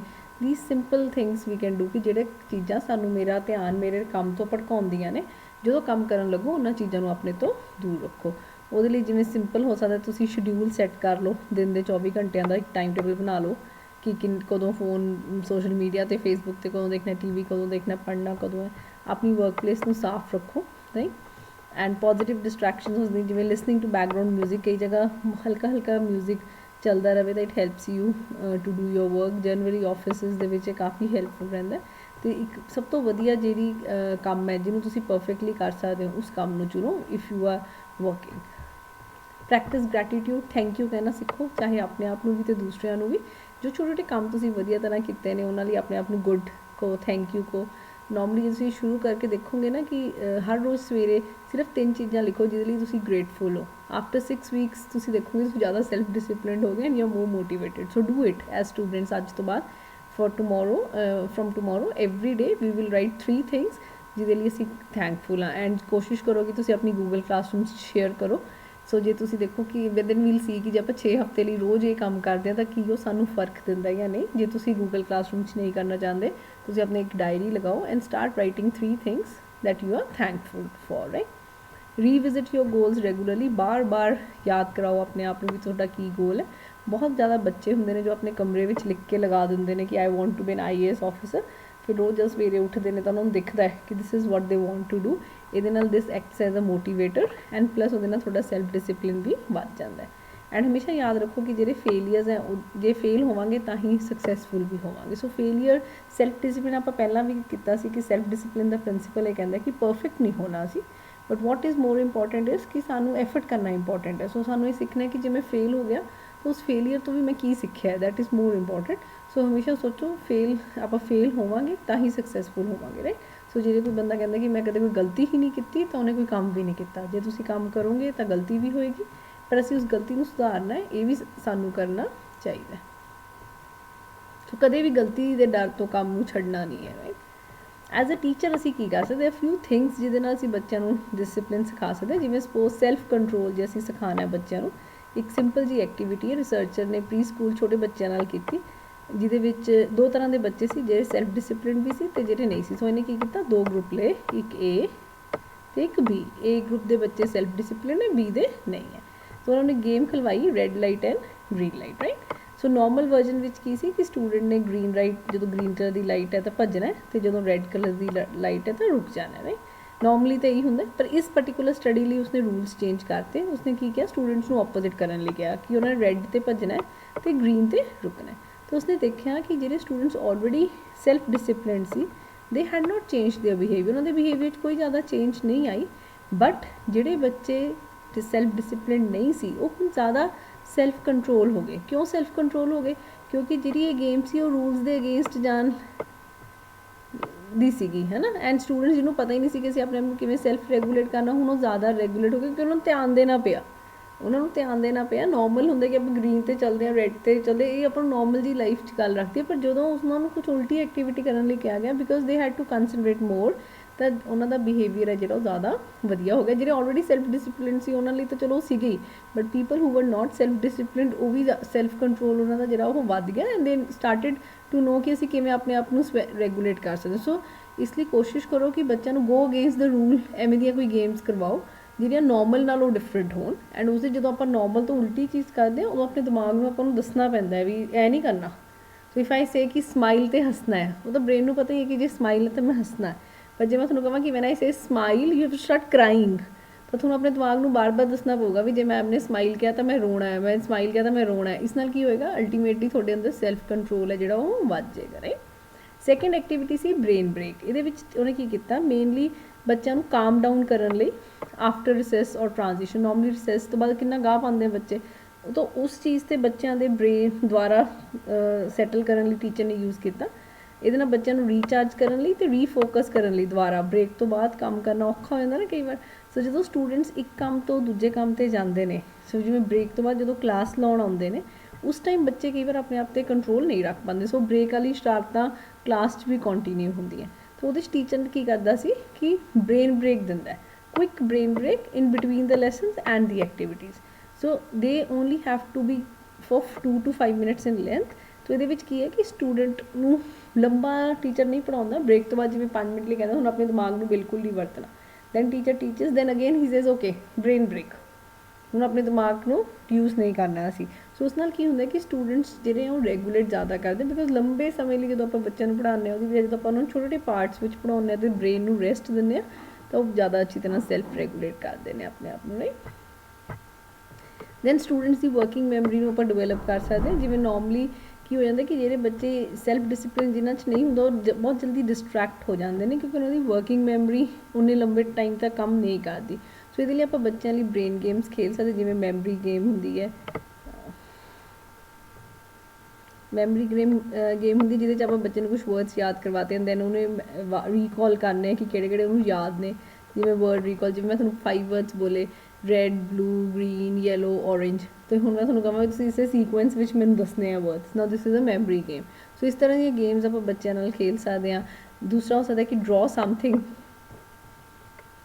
ਕੁਛ ਵੀ ਬਣਾਓ, ਫਿਰ ਉਹਦੇ 'ਤੇ ਹੱਥ ਰੱਖ ਲਓ ਐਂਡ ਫਿਰ ਆਪਣੇ ਪਾਰਟਨਰ ਤੋਂ ਪੁੱਛੋ ਜੇ ਉਹਨੂੰ ਯਾਦ ਆਉਂਦਾ ਕਿ ਇਹਨੇ ਕੀ ਡਰॉ ਕੀਤਾ। ਸੋ ਜਿਵੇਂ ਆਪਾਂ ਗਰੁੱਪਸ 'ਚ ਬੈਠੇ ਹਾਂ, ਇੱਕ ਬੱਚਾ ਫਲਾਰ ਬਣਾ ਕੇ ਹੱਥ ਰੱਖ ਲੈਂਦਾ, ਦੂਜੇ ਨੂੰ ਪੁੱਛਦਾ ਦੱਸ ਮੈਂ ਕੀ ਬਣਾਇਆ ਸੀ, ਕੀ ਦੂਸਰਾ ਬੱਚਾ ਯਾਦ ਕਰ ਪਾਉਂਦਾ ਵੀ ਇਹਨੇ ਕੀ ਬਣਾਇਆ ਸੀ। ਸੋ ਜੇ ਅਸੀਂ ਕੁਛ ਕੁ ਦਿਨਾਂ ਲਈ ਇਹ ਜਿਹੀਆਂ ਗੇਮਸ ਖੇਲੀਏ, ਇਹਨਾਂ ਸਟੂਡੈਂਟਸ ਦੀ ਜਿਹੜੀ ਵਰਕਿੰਗ ਮੈਮਰੀ ਹੈ ਉਹ ਸ਼ਾਰਪ ਹੋ ਜਾਂਦੀ ਹੈ। ਪ੍ਰੈਕਟਿਸ ਪਲੈਨਿੰਗ ਅਹੈਡ, ਜਿਵੇਂ ਆਪਾਂ ਕਹੀਏ ਕਿ ਪਹਿਲਾਂ ਤੋਂ ਹੀ ਪਲਾਨ ਬਣਾਓ। ਜੇ ਫੈਮਿਲੀ ਵਕੇਸ਼ਨ 'ਤੇ ਜਾਣਾ ਹੈ ਤਾਂ ਪਹਿਲਾਂ ਹੀ ਲਿਖ ਲਈਏ। ਨੋਰਮਲੀ ਬਹੁਤ ਵਾਰੀ ਤਾਂ ਬਹੁਤ ਵਾਰ ਵਰਕਆਊਟ ਕਰਦਾ ਕਿ ਮਾਰਕੀਟ ਜਾਣਾ ਹੁੰਦਾ, ਤੁਹਾਡੇ ਮੰਮਾ ਇੱਕ ਸ਼ਾਪਿੰਗ ਲਿਸਟ ਬਣਾ ਕੇ ਜਾਂਦੇ ਨੇ, ਬਾਜ਼ਾਰ 'ਚ ਜਾ ਕੇ ਨਹੀਂ ਸੋਚਦੇ ਮੈਨੂੰ ਕੀ ਚਾਹੀਦਾ। ਸੋ ਜੇ ਅਸੀਂ ਬਾਜ਼ਾਰ ਜਾ ਕੇ ਸੋਚਦੇ ਹਾਂ, ਅਸੀਂ ਲੋੜ ਤੋਂ ਬਾਅਦ ਸ਼ਾਪਿੰਗ ਕਰਕੇ ਆ ਜਾਂਦੇ ਹਾਂ, ਰਾਈਟ। ਸੋ ਜੇ ਅਸੀਂ ਘਰੋਂ ਲਿਸਟ ਬਣਾ ਕੇ ਜਾਈਏ ਕਿ ਬਸ ਮੈਂ ਇੰਨੀ ਕੀ ਸ਼ਾਪਿੰਗ ਕਰਨੀ ਹੈ, ਤਾਂ this helps you to keep self control. So ਉਹਦੇ ਲਈ ਆਪਾਂ ਕੁਛ ਵੀ, ਚਾਹੇ ਆਪਣਾ ਟੈਸਟ ਹੈ, ਲੈਸਨ ਹੈ, ਟ੍ਰਿਪ ਹੈ, ਕਲਾਸ ਪਾਰਟੀ ਹੈ, ਉਹਦੇ ਲਈ ਪਹਿਲਾਂ ਤੋਂ ਪਲਾਨ ਕਰਾਂਗੇ। ਜੇ ਮੈਂ ਤੁਹਾਨੂੰ ਪਹਿਲਾਂ ਹੀ ਦੱਸਿਆ ਹੋਊਗਾ ਕਿ ਪਰਸੋਂ ਆਪਣਾ ਟੈਸਟ ਹੈ, so you will plan your activities accordingly. ਜਿਵੇਂ ਪਰਸੋਂ ਹੀ ਦੱਸੂਗੀ ਅੱਜ ਤੁਹਾਡਾ ਟੈਸਟ ਹੈ, ਸੋ ਅਕੋਰਡਿੰਗਲੀ ਓਬਵੀਅਸਲੀ ਉਹ ਇਨਡਿਸਿਪਲਿਨ ਨੂੰ ਪ੍ਰਮੋਟ ਕਰੇਗਾ। ਸੋ ਆਪਾਂ ਆਪਣੀਆਂ ਯੋਜਨਾਬੰਦੀ ਹੈ ਜਿਹੜੀ ਉਹ ਸਮੇਂ ਤੋਂ ਪਹਿਲਾਂ ਕਰ ਸਕਦੇ, ਕਿਸੇ ਵੀ ਗਤੀਵਿਧੀ ਨਾਲ ਰਿਲੇਟਡ ਜੋ ਵੀ ਹੋਵੇ, ਰਾਈਟ। ਐਜ਼ ਅ ਟੀਚਰ ਜੇ ਤੁਸੀਂ ਨੋ ਕਹਿੰਦੇ ਹੋ ਬੱਚਿਆਂ ਨੂੰ, ਜਾਂ ਬੱਚੇ ਤੁਹਾਨੂੰ ਨੋ ਕਹਿੰਦੇ ਨੇ ਕਿਸੇ ਕੰਮ ਲਈ, ਤਾਂ ਤੁਹਾਨੂੰ ਇਹ ਪਤਾ ਹੋਣਾ ਚਾਹੀਦਾ ਕਿ ਹਰ ਬੱਚੇ ਦੀਆਂ ਇੱਕ ਲਿਮਿਟਸ ਹੈ, ਐਕਸਪੈਕਟੇਸ਼ਨਸ ਹੈ ਅਤੇ ਕੌਨਸੀਕੁਐਂਸਿਸ ਹੈ। ਉਹ ਬੱਚਿਆਂ ਨੂੰ ਪਤਾ ਹੋਣੇ ਚਾਹੀਦੇ ਕਿ ਉਹ ਕਿੰਨਾ ਕੰਮ ਕਰਨਗੇ, ਕਦੋਂ ਨੋ ਕਹਿ ਸਕਦੇ ਨੇ, ਕਦੋਂ ਨਹੀਂ ਕਹਿ ਸਕਦੇ। ਟੀਚਰ ਨੂੰ ਫਰਮ ਹੋਣਾ ਚਾਹੀਦਾ, ਫੇਅਰ ਐਂਡ ਕੰਸਿਸਟੈਂਟ। ਆਪਾਂ ਪਹਿਲਾਂ ਵੀ ਕੀਤਾ ਰੂਲਸ ਆਫ ਡਿਸਿਪਲਿਨ ਵਿੱਚ ਜਾਂ ਕਲਾਸਰੂਮ ਮੈਨੇਜਮੈਂਟ ਵਿੱਚ। ਜਿੰਨਾ ਤੁਸੀਂ ਫਰਮ ਹੋ, ਜਿੰਨਾ ਬੱਚਿਆਂ ਨੂੰ ਪਤਾ ਕਿ ਮੈਮ ਨੇ ਨਹੀਂ ਮੰਨਣਾ ਜਾਂ ਮੈਮ ਨੇ ਜੋ ਕਿਹਾ ਉਹ ਹੋਏਗਾ ਹੀ ਹੋਏਗਾ, ਉਹਨਾਂ ਦੀ ਕਲਾਸ ਬੱਚੇ ਜ਼ਿਆਦਾ ਡਿਸਿਪਲਿਨ ਰਹਿੰਦੇ ਆ। Saying no allows for your children to learn how to deal with disappointment. So ਜਦੋਂ ਤੁਸੀਂ ਬੱਚਿਆਂ ਦੇ ਕਿਸੇ ਗੱਲ ਨੂੰ ਕਹਿੰਦੇ ਹੋ ਨੋ, ਤਾਂ ਸਟੂਡੈਂਟਸ ਨੂੰ ਪਤਾ ਹੁੰਦਾ ਹੈ ਕਿ ਜਦੋਂ ਲਾਈਫ ਵਿੱਚ every time you will not get a yes. ਜੇ ਨੋ ਮਿਲਦਾ ਤਾਂ ਤੁਸੀਂ ਜਿਹੜੀ ਉਹ ਡਿਸਅਪੋਇੰਟਮੈਂਟ ਹੋਈ ਹੈ ਜਾਂ ਉਹ ਹੈ ਨਾ, ਉਹਦੇ ਨਾਲ ਅਸੀਂ ਕਿਵੇਂ ਡੀਲ ਕਰਨਾ, right. Kids will not learn self discipline if they are not taught. ਇਹ ਹਮੇਸ਼ਾ ਯਾਦ ਰੱਖੋ ਕਿ ਸੈਲਫ ਡਿਸਿਪਲਿਨ ਲਰਨਡ ਐਕਟੀਵਿਟੀ ਹੈ, ਤੁਹਾਨੂੰ ਸਿਖਾਉਣੀ ਪਏਗੀ ਬੱਚਿਆਂ ਨੂੰ। ਸੋ ਉਹਦੇ ਲਈ ਤੁਹਾਨੂੰ ਡਿਫਰੈਂਟ ਸਟਾਰਟ ਕਦੇ ਨਾ ਕਦੇ ਤਾਂ ਉਹਨਾਂ ਦੀਆਂ ਜਿੱਦਾਂ ਨੂੰ ਨੋ ਕਹਿਣਾ ਹੀ ਪਏਗਾ। ਐਂਡ ਸੈਲਫ ਡਿਸਿਪਲਿਨ ਕਿਸੇ ਵੀ ਸਕੂਲ 'ਚ ਸਕਸੈਸ ਲਈ ਇੰਟੈਲੀਜੈਂਸ ਨਾਲੋਂ ਜ਼ਿਆਦਾ ਇੰਪੋਰਟੈਂਟ ਹੈ। ਸੋ ਲਾਈਫ ਵਿੱਚ ਉਹ ਲੋਕ ਜ਼ਿਆਦਾ ਸਕਸੈਸਫੁਲ ਹੁੰਦੇ ਨੇ who are self discipline rather then those people who are more intelligent, right. So students ਦੀਆਂ ਜੋ ਲਿਮਿਟਸ ਹੈ, ਐਕਸਪੈਕਟੇਸ਼ਨਸ ਹੈ ਅਤੇ ਕੌਨਸੀਕੁਐਂਸਿਸ ਹੈ, ਇਹ ਤਿੰਨ ਚੀਜ਼ਾਂ ਬੱਚਿਆਂ ਨੂੰ ਬਹੁਤ ਕਲੀਅਰਲੀ ਦੱਸੋ। And learn to say no to those demands of children ਜੋ ਤੁਸੀਂ ਪੂਰੀਆਂ ਨਹੀਂ ਕਰ ਸਕਦੇ। ਸੈਕਿੰਡ ਹੈ, ਜੇ ਬੱਚੇ ਗਲਤੀ ਕਰ ਲੈਂਦੇ ਫਿਰ ਕੀ ਕਰੋ। ਆਪਣੇ ਆਪ ਨੂੰ ਪੁੱਛੋ ਕਿ ਮੈਂ ਇਹ ਗਲਤੀਆਂ ਨੂੰ ਕਿਵੇਂ ਹੈਂਡਲ ਕਰੂੰਗੀ, ਰਾਈਟ। ਕੀ ਇਹ ਮਿਸਟੇਕਸ ਇੱਕ ਨੈਗੇਟਿਵ ਐਕਸਪੀਰੀਅੰਸ ਨੇ ਜਾਂ ਕੋਈ ਲਰਨਿੰਗ ਐਕਸਪੀਰੀਅੰਸ ਹੈ। ਮਤਲਬ ਨੋਰਮਲੀ ਬੱਚਿਆਂ ਨੇ ਸਿੱਖੀ ਲਈ ਹੈ ਐਵੇਂ ਦੀ ਗੱਲ, ਜਾਂ ਉਹਨਾਂ ਤੋਂ ਬਾਈ ਚਾਂਸ ਹੋ ਗਿਆ, ਰਾਈਟ। ਐਂਡ ਇਹਦੀ ਰਿਸਪੋਂਸੀਬਿਲਿਟੀ ਕਿਹਦੇ ਕੋਲ ਹੈ। ਜੇ ਆਪਾਂ ਇਹਨੂੰ ਰਿਸਪੋਂਸੀਬਿਲਿਟੀ ਬਣਾ ਦਈਏ ਤਾਂ ਉਹ ਜਿਹੜੇ ਰਿਸਪੋਂਸੀਬਲ ਲੋਕ ਨੇ, ਜ਼ਿੰਮੇਵਾਰ ਲੋਕ ਨੇ, ਕੀ ਉਹ ਗਲਤੀਆਂ ਜ਼ਿਆਦਾ ਕਰਦੇ ਜਾਂ ਘੱਟ ਕਰਦੇ। 3 ਸਵਾਲ ਜ਼ਰੂਰ ਪੁੱਛੋ, ਉਸ ਤੋਂ ਬਾਅਦ ਮਿਸਟੇਕਸ ਨੂੰ ਹੈਂਡਲ ਕਰੋ, ਰਾਈਟ। ਸੋ ਤੁਸੀਂ ਮਿਸਟੇਕਸ ਨੂੰ ਕਿਵੇਂ ਹੈਂਡਲ ਕਰੋਗੇ, ਗਲਤੀਆਂ ਨੂੰ। ਕੀ ਇਹ ਗਲਤੀ ਕਿਸੇ ਗਲਤ ਤਜਰਬੇ ਕਾਰਨ ਹੈ, ਇੱਕ ਗਲਤ ਤਜਰਬਾ ਹੈ ਤੁਹਾਡਾ ਨੈਗੇਟਿਵ ਐਕਸਪੀਰੀਅੰਸ, ਜਾਂ ਇੱਕ ਸਿੱਖਣ ਦਾ ਐਕਸਪੀਰੀਅੰਸ ਹੈ, ਲਰਨਿੰਗ ਐਕਸਪੀਰੀਅੰਸ ਹੈ ਕਿ ਅੱਜ ਮਿਸਟੇਕ ਹੋ ਗਈ ਹੈ। ਦੇਖੋ ਓਬਵੀਅਸਲੀ ਜੇ ਮੇਰੇ ਤੋਂ ਗਲਤੀ ਹੋ ਗਈ, ਕੀ ਮੈਂ ਉਹਨੂੰ ਇੱਕ ਲਰਨਿੰਗ ਐਕਸਪੀਰੀਅੰਸ ਮੰਨ ਰਹੀ ਹਾਂ ਜਾਂ ਮੈਂ ਉਹਨੂੰ ਨੈਗੇਟਿਵ ਐਕਸਪੀਰੀਅੰਸ ਮੰਨ ਰਹੀ ਕਿ ਉਹ ਹੋ ਮੇਰੇ ਨਾਲ ਤਾਂ ਗੁਨਾਹ ਹੀ ਹੋ ਗਿਆ। ਸੋ ਜੇ ਤੁਸੀਂ ਉਹਨੂੰ ਲਰਨਿੰਗ ਐਕਸਪੀਰੀਅੰਸ ਮੰਨ ਰਹੇ ਹੋ ਤਾਂ ਤੁਸੀਂ ਉਸ ਤੋਂ ਉੱਭਰ ਕੇ ਆਓਗੇ। ਜੇ ਤੁਸੀਂ ਉਹਨੂੰ ਲਰਨਿੰਗ ਐਕਸਪੀਰੀਅੰਸ ਨਹੀਂ ਮੰਨ ਰਹੇ ਤਾਂ ਤੁਸੀਂ ਉਸ ਤੋਂ ਕਦੇ ਨਹੀਂ ਉੱਭਰੋਗੇ। ਸੋ ਬੱਚਿਆਂ ਨੂੰ ਸਿਖਾਓ ਕਿ ਗਲਤੀਆਂ ਨੂੰ ਆਪਾਂ ਇੱਕ ਲਰਨਿੰਗ ਐਕਸਪੀਰੀਅੰਸ ਮੰਨਣਾ। ਐਂਡ ਤੀਸਰਾ, ਜੇ ਅਸੀਂ ਜ਼ਿੰਮੇਵਾਰੀ ਲਈਏ ਕਿਸੇ ਕੰਮ ਨੂੰ ਕਰਨ ਦੀ, ਤਾਂ ਉਹ ਗਲਤੀਆਂ ਦੇ ਵਿੱਚ ਕੀ ਰੋਲ ਪਲੇ ਕਰਦੀ ਹੈ, ਕੀ ਭੂਮਿਕਾ ਨਿਭਾਉਂਦੀ, ਜੋ ਸਾਡੀ ਜ਼ਿੰਮੇਵਾਰੀ ਦਾ ਅਹਿਸਾਸ ਹੈ ਕਿ ਜੇ ਅਸੀਂ ਜ਼ਿੰਮੇਵਾਰ ਹਾਂ ਤਾਂ ਕੀ ਗਲਤੀਆਂ ਵੱਧ ਕਰਦੇ ਹਾਂ ਜਾਂ ਘੱਟ ਕਰਦੇ ਹਾਂ। ਇਹ ਸਵਾਲ ਜ਼ਰੂਰ ਪੁੱਛੋ। ਐਂਡ ਇਹਨਾਂ ਸਵਾਲਾਂ ਦੇ ਜਵਾਬਾਂ ਦੀ ਮਦਦ ਦੇ ਨਾਲ ਬੱਚਿਆਂ ਨੂੰ ਆਪਾਂ ਸੈਲਫ ਡਿਸਿਪਲਿਨ ਸਿਖਾ ਸਕਦੇ ਹਾਂ, ਰਾਈਟ। ਦੂਸਰੀ ਗੱਲ, ਹਮੇਸ਼ਾ ਬੱਚੇ ਦੀ ਸੈਲਫ ਸਟੀਮ ਬਣਾਉਣ ਲਈ ਯਤਨ ਕਰੋ। ਬੱਚੇ ਦੀਆਂ ਜੋ ਆਪਣੀਆਂ ਅੱਖਾਂ ਵਿੱਚ ਆਪਣੇ ਆਪ ਦੀ ਜੋ ਇਮੇਜ ਹੈ ਉਹ ਵਧੀਆ ਹੋਣੀ ਚਾਹੀਦੀ ਹੈ। ਪ੍ਰੇਜ਼ਿੰਗ ਯੂਰ ਸਟੂਡੈਂਟਸ, ਇਹਦੇ ਲਈ ਕੀ ਕਰ ਸਕਦੇ ਹੋ ਤੁਸੀਂ, ਬੱਚਿਆਂ ਦੀ ਸਟੂਡੈਂਟ ਦੀ ਪਰਫੋਰਮੈਂਸ ਲਈ ਪ੍ਰੇਜ਼ ਕਰੋ। ਭਾਵੇਂ ਉਹਨੇ ਥੋੜ੍ਹਾ ਐਫਰਟ ਕੀਤਾ, ਭਾਵੇਂ ਵੱਧ ਕੀਤਾ, ਪਰ ਜੇ ਉਹਨੇ ਕੋਈ ਪਰਫੋਰਮੈਂਸ ਕੀਤੀ ਹੈ ਤਾਂ ਉਹਦੇ ਲਈ ਉਹਦੀ ਤਾਰੀਫ ਕਰੋ। Teaching your students songs and reading books about how special they are. Normally ਬਹੁਤ ਵਾਰ ਐਜ਼ ਪੇਰੈਂਟਸ ਇਹ ਗੱਲਾਂ ਸਿਖਾਈਆਂ ਜਾਂਦੀਆਂ ਕਿ ਆਪਣੇ ਬੱਚੇ ਨੂੰ ਰੋਜ਼ 5 ਵਧੀਆ ਗੱਲਾਂ ਕਹੋ ਕਿ ਤੂੰ ਮੇਰੀ ਜ਼ਿੰਦਗੀ ਹੈ, ਤੂੰ ਮੇਰੇ ਲਈ ਬਹੁਤ ਇੰਪੋਰਟੈਂਟ ਹੈ, ਤੇਰੇ ਬਿਨਾਂ ਅਸੀਂ ਆਪਣੀ ਲਾਈਫ ਨਹੀਂ ਸੋਚ ਸਕਦੇ, you are the best child in the world. ਇਸ ਤਰ੍ਹਾਂ ਦੀਆਂ ਵਧੀਆ ਗੱਲਾਂ ਕਹੋ, ਫਿਰ ਬੱਚੇ ਨੂੰ ਆਪਣੇ ਆਪ 'ਤੇ ਬਹੁਤ ਮਾਣ ਮਹਿਸੂਸ ਹੁੰਦਾ ਹੈ। ਉਸੇ ਤਰ੍ਹਾਂ ਐਜ਼ ਅ ਟੀਚਰ ਆਪਣੇ ਬੱਚਿਆਂ ਲਈ ਵਧੀਆ ਗੱਲਾਂ ਕਹੋ ਕਿ ਲਾਈਕ ਯੂ ਆਰ ਮਾਈ ਜੁਵੈਲਸ, ਜਿਵੇਂ ਅਸੀਂ ਆਪਾਂ ਆਪਣੇ ਫੇਸਬੁੱਕ ਪੇਜ 'ਤੇ ਪਾਉਂਦੇ ਹਾਂ, ਆਰ ਸਟੂਡੈਂਟਸ ਆਰ ਪ੍ਰਾਈਡ, ਸਾਡਾ ਮਾਣ ਹੋ ਤੁਸੀਂ। ਜੇ ਅਸੀਂ ਤੁਹਾਨੂੰ ਇਹ ਗੱਲ ਕਹਾਂਗੇ ਕਿ ਤੁਸੀਂ ਸਾਡਾ ਮਾਣ ਹੋ, ਤਾਂ ਤੁਸੀਂ ਸਾਡਾ ਮਾਣ ਹੀ ਬਣ ਕੇ ਰਹੋਗੇ। Praise your students for any effort they do to make your classroom chores. Class ਦੇ ਵਿੱਚ ਕਿਸੇ ਵੀ ਯਤਨ ਲਈ ਜੋ ਬੱਚੇ ਤੁਹਾਡੀ ਮਦਦ ਕਰਦੇ ਨੇ ਉਹਦੇ ਲਈ ਉਹਨਾਂ ਦੀ ਤਾਰੀਫ ਕਰੋ। Steering your students away from things that may be difficult for them or discourage them, that is not challenging your students। ਹਮੇਸ਼ਾ ਕੋਸ਼ਿਸ਼ ਕਰੋ ਕਿ ਬੱਚਿਆਂ ਨੂੰ ਥੋੜ੍ਹਾ ਜਿਹਾ ਮਤਲਬ ਇਹ ਨਹੀਂ ਚੈਲੰਜ ਕਰਨਾ ਵੀ ਆਹ ਤਾਂ ਤੇਰੇ ਤੋਂ ਕਦੇ ਵੀ ਨਹੀਂ ਹੋਣਾ। ਜੋ ਕੰਮ ਬੱਚਿਆਂ ਲਈ ਬਹੁਤ ਜ਼ਿਆਦਾ ਡਿਫਿਕਲਟ ਹੋਣਗੇ ਜਾਂ ਨੋਰਮਲੀ ਬੱਚਿਆਂ ਨੂੰ ਤੁਸੀਂ ਬਹੁਤ ਜ਼ਿਆਦਾ ਡਿਸਕਰੇਜ ਨਹੀਂ ਕਰਨਾ। ਈਵਨ ਜੇ ਕੰਮ ਕੋਈ ਡਿਫਿਕਲਟ ਹੈ ਬੱਚਿਆਂ ਲਈ ਤਾਂ ਉਹਨੂੰ ਆਸਾਨ ਬਣਾ ਦਿਓ, but don't discourage the child.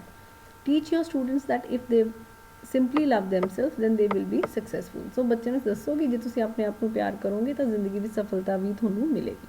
ਸੋ ਜਦ ਤੱਕ ਅਸੀਂ ਆਪਣੇ ਆਪ ਨੂੰ ਕਦਰ ਨਹੀਂ ਕਰਾਂਗੇ, ਆਪਣੇ ਆਪ ਨੂੰ ਪਿਆਰ ਨਹੀਂ ਕਰਾਂਗੇ, ਉਦੋਂ ਤੱਕ ਅਸੀਂ ਸਫਲ ਨਹੀਂ ਹੋ ਸਕਦੇ। So don't point out something that your students did wrong. So avoid pointing out something that your students did wrong because you are afraid that it will hurt their self esteem. So normally ਇੱਕ ਚੀਜ਼ ਦਾ ਧਿਆਨ ਰੱਖੋ ਕਿ ਇੱਕ ਤਾਂ point ਬਹੁਤ ਜ਼ਿਆਦਾ ਨਹੀਂ ਕਰਨਾ ਬੱਚਿਆਂ ਨੂੰ, ਬਟ ਇਹ ਵੀ ਕੋਸ਼ਿਸ਼ ਕਰੋ ਕਿ ਤੁਸੀਂ ਬੱਚੇ ਨੂੰ ਉਹਦੀ ਗਲਤੀ ਦੱਸਣੀ ਜ਼ਰੂਰ ਹੈ, ਇਗਨੋਰ ਨਹੀਂ ਕਰਨੀ। ਬਟ ਦੈਟ ਡਜ਼ਨਟ ਮੀਨ ਕਿ ਅਸੀਂ ਬਾਰ-ਬਾਰ ਪੁਆਇੰਟ ਆਊਟ ਕਰੀ ਜਾਣਾ ਵੀ ਇਹ ਤੋਂ ਤਾਂ ਐਂ ਹੋ ਗਿਆ ਸੀ, ਇਹ ਤੋਂ ਐਂ ਹੋ ਗਿਆ ਸੀ। ਫਾਈਨ, ਇਟਸ ਓਕੇ ਜੇ ਬੱਚੇ ਤੋਂ ਕੋਈ ਗਲਤੀ ਹੋ ਗਈ ਹੈ, ਉਸ ਗਲਤੀ ਨੂੰ ਸੁਧਾਰਨ ਲਈ ਯਤਨ ਕਰੋ, ਪਰ ਬਾਰ-ਬਾਰ ਬੱਚੇ 'ਤੇ ਸੰਕੇਤ ਕਰਨ ਦੀ ਲੋੜ ਨਹੀਂ ਹੈ ਕਿਉਂਕਿ ਉਹ ਉਹਦੀ ਸੈਲਫ ਸਟੀਮ ਨੂੰ ਇਫੈਕਟ ਕਰੇਗਾ। ਆਈ ਹੋਪ ਤੁਹਾਨੂੰ ਇਹ ਕਲੀਅਰ ਹੈ। Tips to take away and share with your parents. ਬੱਚਿਆਂ ਦੇ ਪੇਰੈਂਟਸ ਨਾਲ ਸ਼ੇਅਰ ਕਰੋ। Let's kid make mistakes and experience disappointment. ਬੱਚਿਆਂ ਨੂੰ ਗਲਤੀਆਂ ਕਰਨ ਦਿਓ ਐਂਡ ਫਿਰ ਉਸ ਤੋਂ ਬਾਅਦ ਨਿਰਾਸ਼ਾ ਵੀ ਉਹਨਾਂ ਨੂੰ ਫੇਸ ਕਰਨ ਦਿਓ। ਕੋਈ ਗੱਲ ਨਹੀਂ, ਹਰ ਵਾਰ ਜੇ ਜ਼ਿੰਦਗੀ 'ਚ ਅਸੀਂ ਬੱਚੇ ਨੂੰ ਗਲਤੀਆਂ ਤੋਂ ਬਚਾਉਂਦੇ ਰਹਾਂਗੇ ਤਾਂ ਕਿੰਨੀ ਕੁ ਵਾਰ ਬਚਾਉਂਗੇ। ਕਦੇ ਨਾ ਕਦੇ ਤਾਂ ਲਾਈਫ 'ਚ ਨਿਰਾਸ਼ਾ ਮਿਲਦੀ ਹੈ, ਦੈਨ ਉਸ ਟਾਈਮ ਫਿਰ ਬੱਚਿਆਂ ਨੂੰ ਬਹੁਤ ਨੈਗੇਟਿਵਲੀ ਇਫੈਕਟ ਕਰਦੀ ਹੈ। ਸੱਚੀ ਪ੍ਰੇਸ ਕਰੋ ਬੱਚੇ ਦੀ, ਝੂਠੀ ਪ੍ਰੇਸ ਨਹੀਂ ਕਰਨੀ, ਝੂਠੀ ਤਾਰੀਫ ਨਹੀਂ ਕਰਨੀ। ਅਸਲ ਐਫਰਟ ਨੂੰ, ਅਸਲ ਯਤਨ ਨੂੰ ਰਿਵਾਰਡ ਕਰੋ। Expect your child and children to do chores. ਥੋੜ੍ਹੀ ਜਿਹੀ ਘਰ ਦੇ ਵਿੱਚ ਜ਼ਿੰਮੇਵਾਰੀ ਦਿਓ ਬੱਚਿਆਂ ਨੂੰ, ਛੋਟੇ ਛੋਟੇ, ਜਿਵੇਂ ਆਪਾਂ ਕਹਿੰਦੇ ਟੇਬਲ ਲੈ ਕਰਨਾ, ਭਾਂਡੇ ਚੱਕ ਕੇ ਵਾਪਸ ਰੱਖਣਾ, ਠੀਕ ਹੈ, ਪਾਣੀ ਦਾ ਗਲਾਸ ਪਿਲਾਉਣਾ। ਛੋਟੀ ਛੋਟੀ ਰਿਸਪੋਂਸੀਬਿਲਿਟੀਆਂ ਬੱਚਿਆਂ ਨੂੰ ਦਿੱਤੀਆਂ ਜਾ ਸਕਦੀਆਂ।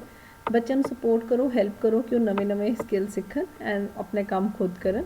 ਲਿਸਨ ਟੂ ਯੋਰ ਚਿਲਡਰਨ। ਬੱਚਿਆਂ ਦੀ ਗੱਲਾਂ ਵੱਲ ਜ਼ਰੂਰ ਧਿਆਨ ਨਾਲ ਸੁਣੋ, ਰਾਈਟ। ਐਂਡ ਬੱਚਿਆਂ ਲਈ ਹੱਦ ਨਿਰਧਾਰਿਤ ਕਰੋ ਕਿ ਉਹ ਕੀ ਕੰਮ ਕਿੰਨਾ ਕਰ ਸਕਦੇ, ਜੇ ਟੀਵੀ ਕਿੰਨੀ ਦੇਰ ਲਈ ਦੇਖ ਸਕਦੇ ਨੇ, ਗੇਮ ਕਿੰਨੀ ਦੇਰ ਲਈ ਖੇਲ ਸਕਦੇ ਨੇ, ਫੋਨ ਕਿੰਨੀ ਦੇਰ ਲਈ ਵਰਤ ਸਕਦੇ ਨੇ, ਅਤੇ ਉਸ ਲਿਮਿਟ ਨੂੰ ਫੋਲੋ ਵੀ ਕਰੋ, ਰਾਈਟ।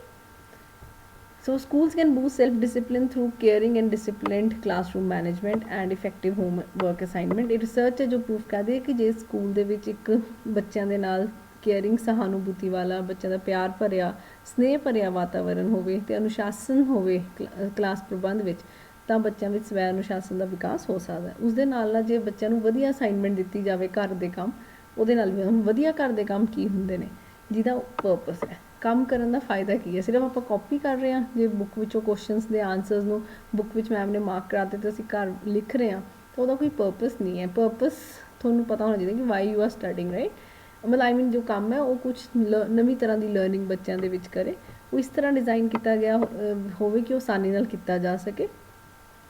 ਬੱਚੇ ਦੀ ਆਪਣੀ ਬੱਚੇ ਨੂੰ ਅਹਿਸਾਸ ਹੋਣਾ ਚਾਹੀਦਾ ਕਿ ਮੈਂ ਆਪਣੀ ਸਿੱਖਣ ਲਈ ਆਪ ਜ਼ਿੰਮੇਵਾਰ ਹਾਂ। ਉਹਨੂੰ ਇਹ ਨਾ ਲੱਗੇ ਕਿ ਅਧਿਆਪਕ ਦੀ ਉਹ ਜ਼ਿੰਮੇਵਾਰੀ ਹੈ ਮੈਨੂੰ ਸਾਰਾ ਕੁਛ ਪੜ੍ਹਾਉਣਾ। ਸੋ ਤੁਸੀਂ ਕੋਈ ਛੋਟਾ ਜਿਹਾ ਪ੍ਰੋਜੈਕਟ ਜਾਂ ਕੋਈ ਨੈਕਸਟ ਟੋਪਿਕ ਰੀਡ ਕਰਨਾ ਦੇ ਸਕਦੇ ਹੋ ਬੱਚੇ ਨੂੰ, ਰਾਈਟ। ਅਤੇ ਬੱਚੇ ਦੀ ਕੰਪੀਟੈਂਸ ਦੇ ਮੁਤਾਬਕ ਹੋਣਾ ਚਾਹੀਦਾ, ਬੱਚੇ ਦੇ ਲੈਵਲ ਮੁਤਾਬਕ ਕੰਮ ਹੋਣਾ ਚਾਹੀਦਾ। ਇਹ ਨਹੀਂ ਕਿ ਆਪਾਂ ਜਿਵੇਂ ਅੱਜ ਕੱਲ੍ਹ ਹੁੰਦਾ ਨਾ ਫਸਟ ਕਲਾਸ ਦੇ ਬੱਚੇ ਨੂੰ ਆਪਾਂ ਮਾਡਲ ਬਣਾਉਣ ਲਈ ਦੇ ਦਿੰਦੇ ਹਾਂ, ਤਾਂ ਮਾਡਲ ਬੱਚਾ ਤਾਂ ਬਣਾ ਨਹੀਂ ਸਕਦਾ। ਮਾਡਲ ਕੌਣ ਬਣਾਉਂਦਾ? ਉਹਦੇ ਮੰਮਾ ਪਾਪਾ। So this kind of a homework should not be given. ਉਸ ਕੰਮ ਦੀ ਇੱਕ ਐਸਥੈਟਿਕ ਅਪੀਲ ਵੀ ਹੋਣੀ ਚਾਹੀਦੀ, ਅੱਖਾਂ ਨੂੰ ਵੀ ਵਧੀਆ ਲੱਗੇ, something which the child enjoys doing. So ਜੇ ਤੁਸੀਂ ਐਵੇਂ ਦਾ ਹੋਮਵਰਕ ਦਿੰਦੇ ਹੋ ਤਾਂ ਦੇਖਿਆ ਹੈ 2010 ਦੀ ਰਿਸਰਚ ਹੈ ਜੋ ਪ੍ਰੂਫ ਕਰਦੀ ਹੈ ਕਿ ਦਿਸ ਕਾਈਂਡ ਆਫ ਹੋਮਵਰਕ ਅਸਾਈਨਮੈਂਟਸ ਹੈ ਉਹ ਬੱਚਿਆਂ 'ਚ ਸੈਲਫ ਡਿਸਿਪਲਿਨ ਨੂੰ ਇਨਕਲਕੇਟ ਕਰਨ 'ਚ ਆਪਾਂ ਨੂੰ ਹੈਲਪ ਕਰਦੇ ਨੇ। So as a teacher attempt to develop self discipline by focusing on 5 areas. ਤੋਂ ਬੱਚਿਆਂ ਦੇ 5 ਜਿਹੜੇ ਖੇਤਰ ਆ ਉਹਨਾਂ 'ਤੇ ਧਿਆਨ ਦਿਓ। ਕੀ? Self awareness first. Self awareness ਦਾ ਕੀ ਮਤਲਬ ਹੈ? ਸਵੈ ਜਾਗਰੂਕਤਾ। ਬੱਚੇ ਨੂੰ ਆਪਣੀ ਅਵੇਅਰਨੈਸ ਹੋਣੀ ਚਾਹੀਦੀ, ਉਹਨੂੰ ਪਤਾ ਹੋਣਾ ਚਾਹੀਦਾ ਮੈਂ ਵਾਟ ਆਰ ਮਾਈ ਮੇਰੇ ਗੋਲਸ ਕੀ ਹੈ, ਮੇਰੇ ਸਟਰੈਂਥਸ ਕੀ ਹੈ, ਮੇਰੀਆਂ ਵੀਕਨੈਸਿਸ ਕੀ ਹੈ। ਆਪਣੇ ਆਪ ਬਾਰੇ ਸਵੈ ਜਾਗਰੂਕਤਾ ਹੋਣੀ ਚਾਹੀਦੀ ਹੈ। ਦੂਸਰਾ ਹੈ ਰਿਸਪੋਂਸੀਬਲ ਡਿਸੀਜਨ ਮੇਕਿੰਗ, ਜਿਹੜੇ ਫੈਸਲੇ ਲਵੇ ਉਹਦੇ ਲਈ ਜ਼ਿੰਮੇਵਾਰੀ ਵੀ ਲਵੇ। ਇਹ ਨਹੀਂ ਕਿ ਫੈਸਲਾ ਲੈ ਲਿਆ ਤੇ ਜੇ ਗਲਤ ਹੋ ਗਿਆ ਫੈਸਲਾ ਤਾਂ ਜ਼ਿੰਮੇਵਾਰੀ ਕਿਸੇ ਦੂਸਰੇ ਦੀ। ਜਿਵੇਂ ਨੋਰਮਲੀ ਜੇ ਮੈਂ ਕਲਾਸ ਬੰਕ ਕੀਤੀ ਹੈ ਐਂਡ ਫਿਰ ਮੈਂ ਕਹਾਂ ਮੈਮ ਮੈਂ ਤਾਂ ਨਹੀਂ ਕਰਨੀ ਸੀ, ਹਰਪ੍ਰੀਤ ਨੇ ਮੈਨੂੰ ਕਿਹਾ ਸੀ ਬੰਕ ਕਰਨ ਲਈ, ਬਾਏ। ਜੇ ਮੈਂ ਕਲਾਸ ਬੰਕ ਕੀਤੀ ਹੈ ਤਾਂ ਉਹਦੀ ਰਿਸਪੌਂਸਿਬਿਲਿਟੀ ਮੇਰੇ ਕੋਲ ਹੋਣੀ ਚਾਹੀਦੀ, so I should always take a responsible decision. ਸਮਾਜਿਕ ਜਾਗਰੂਕਤਾ ਵੀ ਹੋਣੀ ਚਾਹੀਦੀ ਹੈ, ਸੋਸ਼ਲ ਅਵੇਅਰਨੈਸ, ਸਾਡੀ ਸੁਸਾਇਟੀ ਵਿੱਚ ਕੀ ਹੋ ਰਿਹਾ ਸਾਨੂੰ ਪਤਾ ਹੋਣਾ ਚਾਹੀਦਾ। ਐਜ਼ ਸਿਟੀਜ਼ਨਸ ਤੁਹਾਨੂੰ ਪਤਾ ਹੋਣਾ ਚਾਹੀਦਾ ਕੋਵਿਡ ਵਾਇਰਸ ਕੀ ਹੈ, ਤੁਹਾਨੂੰ ਪਤਾ ਹੋਣਾ ਚਾਹੀਦਾ ਗਵਰਨਮੈਂਟ ਕੀ ਸਕੀਮਸ ਲਗਾ ਰਹੀ ਹੈ ਉਸ ਤੋਂ ਬਚਣ ਲਈ, ਸੋ ਦਿਸ ਵੀ ਸ਼ੁਡ ਨੋ। ਫੋਰਥ ਹੈ ਰਿਲੇਸ਼ਨਸ਼ਿਪ ਸਕਿੱਲਸ, ਸਾਡੇ ਇੱਕ ਦੂਜੇ ਨਾਲ ਜਿਹੜੇ ਰਿਸ਼ਤੇ ਹੈ ਉਹ ਵੀ ਵਧੀਆ ਤਰ੍ਹਾਂ ਸਥਾਪਿਤ ਹੋਣੇ ਚਾਹੀਦੇ। ਐਂਡ ਫਿਫਥ ਹੈ ਸੈਲਫ ਮੈਨੇਜਮੈਂਟ, ਆਪਣੇ ਆਪ ਦਾ ਪ੍ਰਬੰਧ ਕਰਨਾ। ਸੋ ਇਹ 5 ਏਰੀਆਜ਼ ਹੈ ਜਿਹਦੇ ਤੇ ਟੀਚਰ ਨੂੰ ਫੋਕਸ ਕਰਨਾ ਚਾਹੀਦਾ ਹੈ ਬੱਚਿਆਂ ਦੇ ਵਿੱਚ ਸਵੈ ਅਨੁਸ਼ਾਸਨ ਦਾ ਵਿਕਾਸ ਕਰਨ ਲਈ, ਰਾਈਟ। ਸੋ ਇਹ ਕਿਵੇਂ ਡਿਵੈਲਪ ਹੋ ਸਕਦੇ ਨੇ, ਦੇਖੋ ਐਜ਼ ਅ ਟੀਚਰ ਬੜਾ ਈਜ਼ੀ ਹੈ, by making sequenced, active, focused and explicit lessons and applications. ਜਦੋਂ ਕਲਾਸ ਵਿੱਚ ਤੁਸੀਂ ਪੜ੍ਹਾਉਂਦੇ ਹੋ, ਜੇ ਤੁਸੀਂ ਤਰਤੀਬ ਨਾਲ ਪੜ੍ਹਾਉਂਦੇ ਹੋ, ਸਕਾਰਾਤਮਕ ਢੰਗ ਨਾਲ ਪੜ੍ਹਾਉਂਦੇ ਹੋ, ਐਕਟਿਵ ਰੋਲ ਪਲੇ ਕਰਕੇ ਪੜ੍ਹਾਉਂਦੇ ਹੋ, ਕੇਂਦਰਿਤ ਹੋ ਕੇ ਪੜ੍ਹਾਉਂਦੇ ਹੋ, ਅਤੇ ਐਕਸਪਲਿਸਿਟ ਲੈਸਨਸ ਹੈ, ਜਿਹੜੇ ਲੈਸਨਸ ਹੈ ਬੱਚਿਆਂ 'ਤੇ ਚਾਈਲਡ ਸੈਂਟਰਡ ਐਜੂਕੇਸ਼ਨ ਹੈ, ਜੇ ਤੁਸੀਂ ਉਹ ਕਰਦੇ ਹੋ ਤਾਂ ਉਹਦੇ ਨਾਲ ਬੱਚਿਆਂ ਵਿੱਚ ਸੈਲਫ ਡਿਸਿਪਲਿਨ ਡਿਵੈਲਪ ਹੋ ਸਕਦਾ ਹੈ।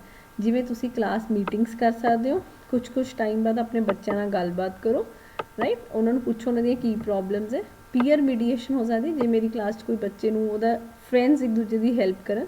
ਕੋਆਪਰੇਟਿਵ ਲਰਨਿੰਗ ਹੋ ਜਾਂਦੀ, ਰਲ ਮਿਲ ਕੇ ਸਿੱਖਣਾ। ਸਟੂਡੈਂਟ ਗਵਰਨਮੈਂਟ ਪੋਜੀਸ਼ਨਸ ਹੋ ਜਾਂਦੀ, ਜਿਵੇਂ ਆਪਾਂ ਹੈਡ ਬॉय CRs ਬਣਾਉਂਦੇ ਹਾਂ ਉਸ ਤਰ੍ਹਾਂ ਦੀਆਂ।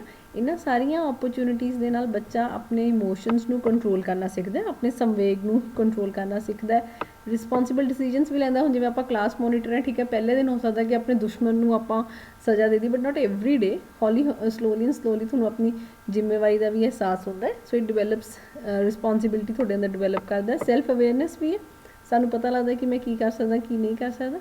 ਸੋਸ਼ਲ ਅਵੇਅਰਨੈਸ ਵੀ ਹੋ ਜਾਂਦੀ, ਇੱਕ ਦੂਜੇ ਬਾਰੇ ਵੀ ਅਸੀਂ ਸਮਝ ਪਾਉਂਦੇ ਹਾਂ, ਐਂਡ ਪਲੱਸ ਸਾਡਾ ਸਟੂਡੈਂਟ ਰਿਲੇਸ਼ਨ ਵੀ ਵੱਧ ਜਾਂਦਾ, right. So this helps you.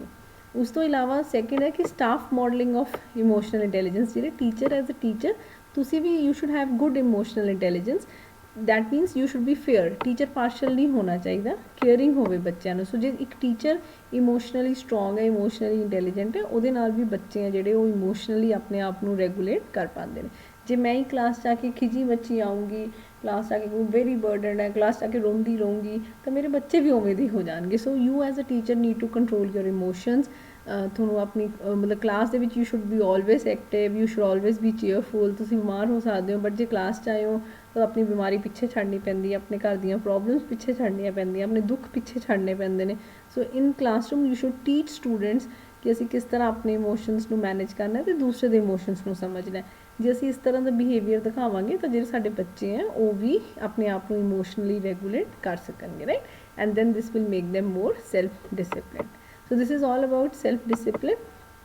Now if we revise in the sense